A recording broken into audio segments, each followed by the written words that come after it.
Hello everyone. For today's Q&A, we're going to be answering the question, what are good and bad foods? So, first of all, I don't like to use the term good or bad foods because I think that is a way to make you feel subconsciously like the food that you eat is either the wrong decision or the right decision. And that's not a healthy way to look at it. I think a better way to shift our perspective and look at food as foods we should eat more of and foods we should eat less of. Because at the end of the day, the healthiest is a nice balance that works for us and is also sustainable long term. So, foods that you should eat more of are foods that are whole foods, that have the least amount of ingredients possible, and that are as least processed as possible.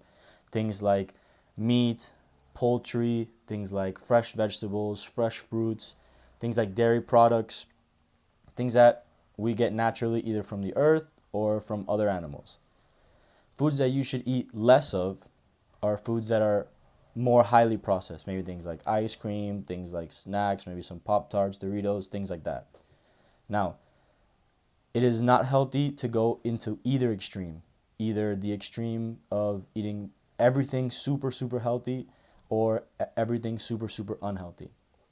What we want to do is to find a good balance. So, the best balance normally, or the balance that is the most recommended, is to have an 80-20 split. So what does that mean? 80% of the time you're eating healthy foods and 20% of the times you're eating less healthy foods or foods that you should eat less of.